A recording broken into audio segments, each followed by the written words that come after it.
আসসালামু আলাইকুম। কেমন আছো সবাই? কেয়ার কোচিং সেন্টার থেকে সকলকে শুভেচ্ছা। তো আজকে ক্লাস 8 এর বিজ্ঞান বইয়ের ব্যাপনের টপিক নিয়ে আলোচনা করব। ক্লাস 8 এর স্টুডেন্টদের উদ্দেশ্যে কিছু বলতে চাই। তোমরা একটু সিরিয়াস হও, তোমাদের সময় খুবই কম। প্লিজ একটু সিরিয়াস হও, বিষয়গুলো একটু ভালো করে বুঝে নাও। তোমাদের পরীক্ষায় কিংবা পরবর্তী ক্লাস 9-10-এ বোঝার জন্য খুব উপকার আসবে। তো সকলে আসো, ব্যাপনের বিষয়টা আমরা বুঝে আসি। তো ব্যাপনের ইংরেজি নাম হচ্ছে ডিফিউশন। ডিফিউশন শব্দের অর্থ হচ্ছে ব্যাপন। তো ব্যাপন জিনিসটা কি আমরা আগে গল্পের মাধ্যমে একটু বুঝে আসি। ধরো তুমি তোমার শরীরে পারফিউম লাগাইছো, তো তুমি কিছুক্ষণ পর তোমার পারফিউমের ঘ্রাণটা বুঝতে পারতেছো, কিংবা তোমার আশেপাশের মানুষ আস্তে আস্তে আস্তে তোমার পারফিউমের ঘ্রাণটা কি বুঝতে পারতেছে। কিংবা তোমার পাশের রুমে একটা পাকা কাঁঠাল কিংবা পাকা আম, মানে যে কোনো ফল, মানে ঘ্রাণ আসে এরকম কোনো ফল, পাকা ফল তোমার পাশের রুমে রাখা হয়েছে, তুমি সেটার ঘ্রাণ বুঝতে পারতেছো। কিংবা তোমার আম্মু বিরিয়ানি রান্না করতেছে, তো বিরিয়ানি ঘ্রাণ পাইতেছো। তুমি পড়তেছো পড়তেছো হঠাৎ করে বুঝতে পারলা গ্রানির কেমন যেন একটা ঘ্রাণ আসতেছে, তখন তুমি বুঝতে পারলা যে না, পাশের রুমে হয়তো বা আমার পাশের রুমে বিরিয়ানি রাখা হয়েছে কিংবা রান্না করতেছে। কিংবা আমার পাশের রুমে কাঁঠাল রাখা হয়েছে, পাকা কাঁঠালের ঘ্রাণ পাচ্ছি কিংবা পাকা আমের ঘ্রাণ পাচ্ছি। তাহলে আমাদের এই যে পাকা আমের ঘ্রাণ পাচ্ছি, কাঁঠালের ঘ্রাণ পাচ্ছি, আমাদের পারফিউমের ঘ্রাণ আমি পাচ্ছি, অন্য কেউ পাচ্ছে। কিংবা আমাদের এই যে বিরিয়ানির ঘ্রাণ পাচ্ছি, তোমার আম্মুর হাতের বিরিয়ানির ঘ্রাণ তুমি পাচ্ছ। তাহলে এই যে এই বিষয়গুলা তুমি কিভাবে বুঝতে পারো যে এখানে বিরিয়ানি, কাঁঠাল, আম, যাই হোক এভরিথিং, তুমি এই বিষয়গুলা কিভাবে বুঝতে পারো? এটা তোমার একটা প্রক্রিয়ার মাধ্যমে তুমি বুঝতে পারো, যে প্রক্রিয়া হচ্ছে ব্যাপন। এই ব্যাপন প্রক্রিয়ার মাধ্যমে তুমি এই বিষয়গুলো বুঝতে পারো। সাপোজ তুমি তোমার বাসায় কোনো গেস্ট আসছে, তুমি শরবত বানাবা, সেখানে কি করবা, তুমি চিনি দিবা, সাইট্রিক অ্যাসিড দিবা। তাহলে এই যে চিনি যে প্রক্রিয়ায় তোমার পানিতে ছড়িয়ে যাচ্ছে, সেটা হচ্ছে কি ব্যাপন। মানে তুমি এই একটা গ্লাসে কিছু পানি রাখা আছে, তোমার এখানে পানি আছে, তো তোমার এখানে তুমি কি করলা,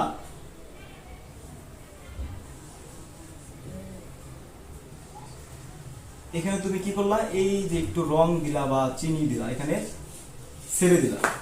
তাহলে এই যে রং বা চিনি দিছো, এটার ঘনত্বটা অবশ্যই বেশি হবে, কারণ এর অণুগুলা কি একত্রিত হয়ে রয়েছে। অণুগুলা একত্রিত হওয়ার কারণে এর ঘনত্বটা বেশি। আর পানিগুলা ছড়িয়ে আছে, যার কারণে এর অণুর ঘনত্বগুলা কি কম, মানে অণুগুলো অনেক দূরে দূরে অবস্থান করতেছে, যার কারণে পানির ঘনত্ব কম। তাহলে আমাদের যে প্রক্রিয়ায় এই রং কিংবা চিনি, যে প্রক্রিয়ায় রং কিংবা চিনি এই পানিতে ছড়িয়ে যাচ্ছে, সেটা হচ্ছে তোমার ব্যাপন।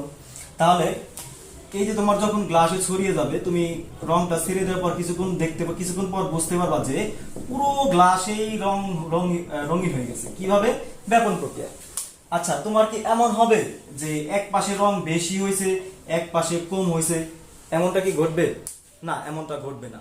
কারণ হচ্ছে ব্যাপনের সংজ্ঞায় আছে সমভাবে, মানে সমানভাবে ছড়িয়ে যাবে। তাহলে এই রং কিংবা চিনি তোমার গ্লাসের পানিতে সমানভাবে ছড়িয়ে যাবে। তারপরে তোমার তুমি যদি তুমি যদি এখন এই সংজ্ঞাটা বলতে চাই, তুমি তাহলে সংজ্ঞাটা কিভাবে বলবা? যে প্রক্রিয়ায় অধিক ঘনত্বের অঞ্চল থেকে কম ঘনত্বের অঞ্চলের দিকে, অধিক ঘনত্বের অঞ্চল থেকে কম ঘনত্বের অঞ্চলের দিকে দ্রাবকের অণুগুলো সমভাবে এবং স্বতঃস্ফূর্তভাবে ব্যাপিত হয়, তাকে ব্যাপন বলে। এখন কথা হচ্ছে দ্রাবক জিনিসটা কি? দ্রাবক হচ্ছে যে মাধ্যমে কোনো কিছু ছড়িয়ে যায়, সেটা হচ্ছে দ্রাবক। আর যে জিনিসটা ছড়িয়ে যাবে সেটা হচ্ছে দ্রব। আর সেটা মিশে যাওয়ার পর, যেমন ধরো তুমি চিনি কি করবা, পানিতে দিবা শরবত বানানোর জন্য। তাহলে চিনিটা কি পানিতে মিশে যাবে, তাহলে চিনিটা হচ্ছে দ্রব। কারণ চিনিটা কি পানিতে মিশে যাবে, এই জন্য হচ্ছে কি চিনিটা দ্রব্য। মানে যে জিনিসটা মিশে যাবে সেটাই হচ্ছে দ্রব্য, আর যার ভিতরে মিশবে সে হচ্ছে দ্রাবক। তাহলে পানিটা হয়ে যাচ্ছে আমাদের দ্রাবক, আর মিশে যে জিনিসটা তৈরি হচ্ছে সেটা হচ্ছে কি শরবত। এই শরবতটা তোমার হচ্ছে দ্রবণ।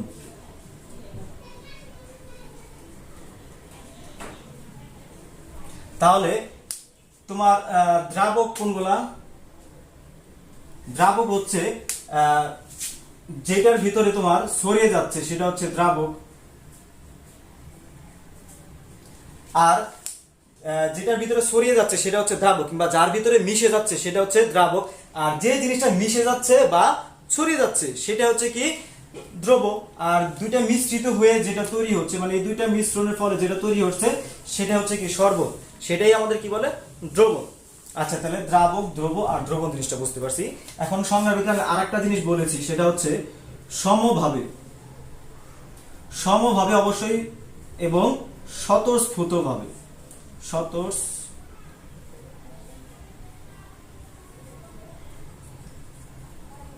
তাহলে যে প্রক্রিয়ায় দ্রাবকের অণুগুলো কম বেশি ঘনত্বের অঞ্চল থেকে কম ঘনত্বের অঞ্চলের দিকে সমভাবে এবং স্বতঃস্ফূর্তভাবে, কথাটা অবশ্যই দিতে হবে।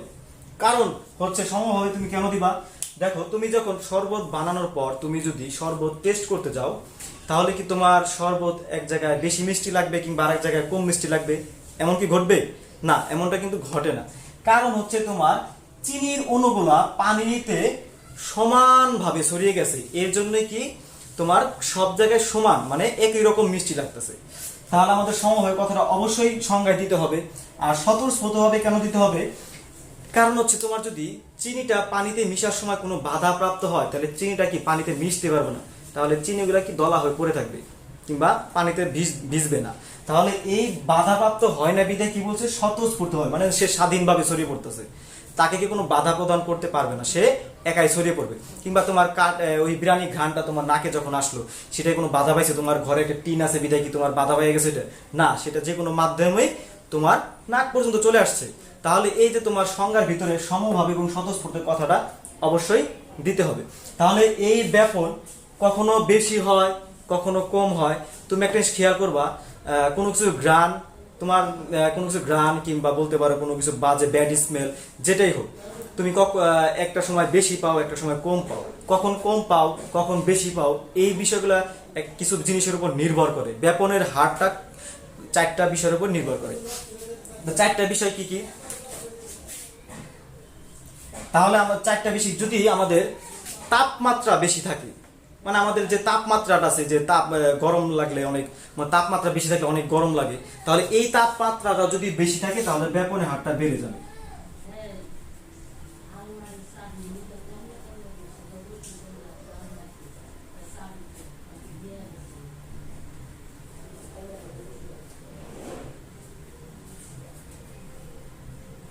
তাহলে আমাদের যদি তাপমাত্রা বাড়ে কিংবা তাপমাত্রা বেশি থাকে, তাহলে আমাদের ব্যাপনের হারটা বেড়ে যাবে। তারপর আসি 2 নাম্বারটায়, বায়ুমণ্ডলীয় চাপ, মানে আমাদের ভূপৃষ্ঠের একটা বায়ুমণ্ডলীয় চাপ আছে, আমাদের আশেপাশে সবসময় কি বায়ু আছে, তাহলে এই বায়ুমণ্ডলের চাপটা যদি বেড়ে যায় তাহলে আমাদের ব্যাপনের হারটা কমে যাবে। তাহলে আমাদের 2য় নাম্বারটা কি ছিল? যে বায়ুমণ্ডলীয়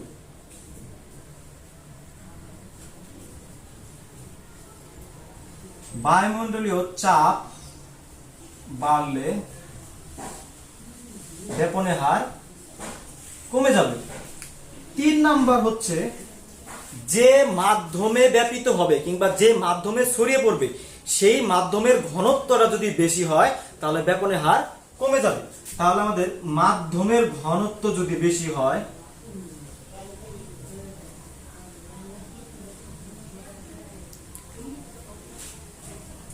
ব্যাপনের হার কমে যাবে। তাহলে আমাদের অনেক মাধ্যমে ব্যাপিত হয়, তরল মাধ্যমে হতে পারে, বায়বীয় মাধ্যমে হতে পারে। তাহলে যে মাধ্যমের ব্যাপিত হচ্ছে সেই মাধ্যমের ঘনত্বটা বেশি হলে ব্যাপনের হার কমে যাবে।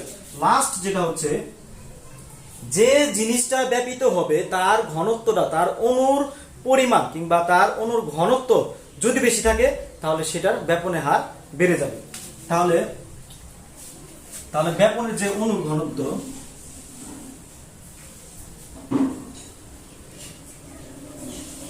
অণুর ঘনত্ব বেশি হলে ব্যাপনের হার বেড়ে যাবে। তাহলে ব্যাপন 4টা বিষয়ের উপর নির্ভর করে। একটা হচ্ছে তাপমাত্রা বেশি থাকলে ব্যাপনের হার বেড়ে যাবে, বায়ুমণ্ডলের চাপ বাড়লে ব্যাপনের হার কমে যাবে, মাধ্যমের ঘনত্ব বেশি হলে ব্যাপনের হার কমে যাবে, আর অণুর ঘনত্ব বেশি হলে ব্যাপনের হার বেড়ে যাবে। তাহলে আমাদের ব্যাপন সম্পর্কে বুঝতে পেরেছি। এখন ব্যাপন কোথায় ঘটে? ধরো তুমি তুমি যে তোমার ভিতরে যে খাবারটা আছে সেই খাবারটা ভেঙে শক্তি বানানোর জন্য কিসের প্রয়োজন হয়? অক্সিজেন। তোমার শরীরে কিংবা রক্তে তো অক্সিজেন নেই, বাহির থেকে নিতে হয়। তাহলে এটা কোন প্রক্রিয়ায় নিতে হয়? শ্বসন প্রক্রিয়া আমরা কি অক্সিজেন গ্রহণ করি। তাহলে এই শ্বসন প্রক্রিয়ায় অক্সিজেনটা নাকের মাধ্যমে আমাদের ফুসফুসের অ্যালভিউলাস, যে গোল গোল অ্যালভিউলাস যে জিনিসগুলো থাকে, সেই অ্যালভিউলাসে যাওয়ার পরে এই অ্যালভিউলাস রক্তের সাথে অক্সিজেন এবং কার্বন ডাইঅক্সাইডের যে বিনিময়টা করে, সেটা ব্যাপন প্রক্রিয়া করে থাকে। তাহলে আমাদের শারীরবৃত্তীয় অনেক কাজ, মাইটোকন্ড্রিয়া শক্তি উৎপাদনের জন্য অক্সিজেন প্রয়োজন হয়, সেখানে তোমার অক্সিজেনের আদান প্রদান ব্যাপন প্রক্রিয়া হবে। মানে ব্যাপন প্রক্রিয়া, মোট কথা হচ্ছে তোমার শারীরবৃত্তীয় অনেক কাজের জন্য কি দরকার হয়? ব্যাপন প্রক্রিয়ার প্রয়োজন হয়। তোমার শরবতের জন্য ব্যাপন প্রক্রিয়ার প্রয়োজন হচ্ছে, তোমার একটা কোনো গ্রান পাওয়ার জন্য কি ব্যাপন প্রক্রিয়ার প্রয়োজন হচ্ছে। তাহলে ব্যাপনের গুরুত্বটা কিন্তু অনেক বেশি। আমাদের শারীরবৃত্তীয় অনেক কাজে ব্যাপনের গুরুত্ব আছে। তারপর তোমার গাছের অনেক ক্ষেত্রে আমাদের কি ব্যাপনের অনেক কাজ, যেমন গাছ পানি শোষণ করার পর যে প্রক্রিয়া গাছের সারা দেহে পানি ছড়িয়ে যাচ্ছে, সেটা হচ্ছে তোমার ব্যাপন। তাহলে আমাদের ব্যাপন বিষয়ে সম্পূর্ণ ডাউট ক্লিয়ার। তাহলে আমরা ব্যাপনের সঙ্গে আরেকবার বলি, যে প্রক্রিয়ায় অধিক ঘনত্ব অঞ্চল থেকে কম ঘনত্বের অঞ্চলের দিকে দ্রাবকের অণুগুলো সমভাবে এবং স্বতঃস্ফূর্তভাবে ছড়িয়ে পড়ে, তাকে ব্যাপন বলে, ব্যাপন বা ডিফিউশন বলে। তাহলে আমাদের দ্রাবক কি, দ্রব কি, দ্রবণ কি, এই বিষয়গুলো বুঝতে পারছি। আর ব্যাপিত হওয়া মানে ছড়িয়ে পড়া। যদি কারো কোনো সমস্যা থাকে এই ব্যাপন সম্পর্কে, অবশ্যই কমেন্ট করবেন। আর পরবর্তী ক্লাসে আমরা আলোচনা করব অভিস্রবণ সম্পর্কে, মানে অসমোসিস। তাহলে পরবর্তী ক্লাস পাওয়ার জন্য আমাদের চ্যানেলটিকে সাবস্ক্রাইব করবেন, লাইক দিবেন এবং অন্যকে দেখার সুযোগ করে দেওয়ার জন্য চ্যানেলটি শেয়ার করবেন। তো সকলেই ভালো থাকবেন, সুস্থ থাকবেন। আসসালামু আলাইকুম।